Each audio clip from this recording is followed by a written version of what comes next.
Sunt bărbat, nu sunt deloc complicat, sunt relativ simplu. Ce-am în inimă am și în minte, spun deschis tot ce gândesc, mai puțin când vine vorba despre cele două cuvinte. Cuvintele alea două pe care ai vrea să le auzi într-una tu.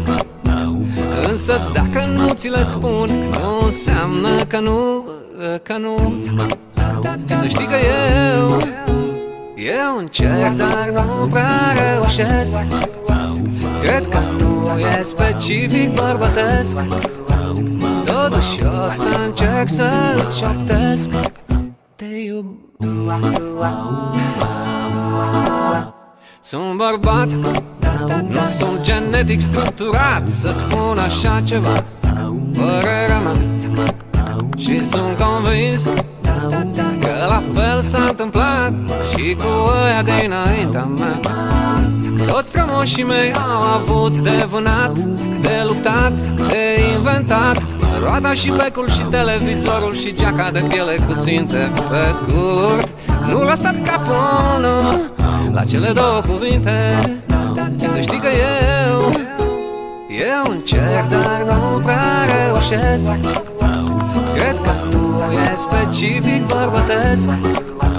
Totuși o să încerc să-ți șoptesc: te iubesc.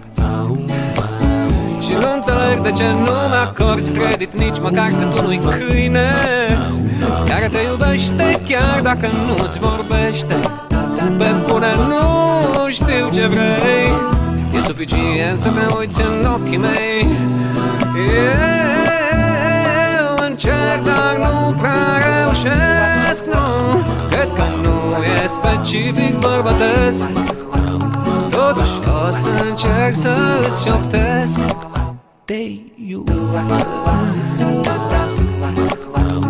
Eu o să încerc să-ți șoptesc: te iubesc. Ce greu, nu că pot.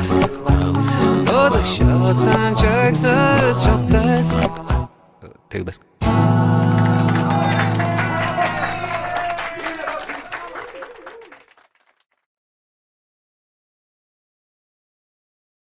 Sunt bărbat, nu sunt deloc complicat, sunt relativ simplu.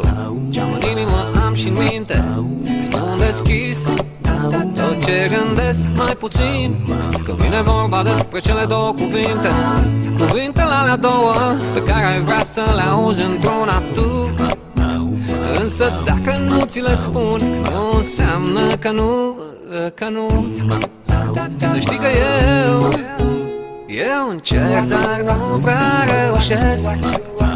Cred că nu e specific bărbătesc.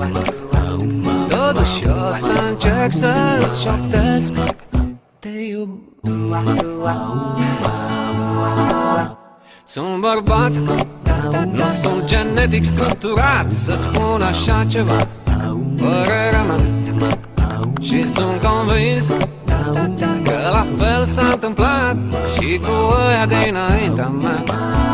Toți strămoșii mei au avut de vânat, de luptat, de inventat roata și becul și televizorul și geaca de piele cu ținte. Pe scurt, nu lăsa capul la cele două cuvinte.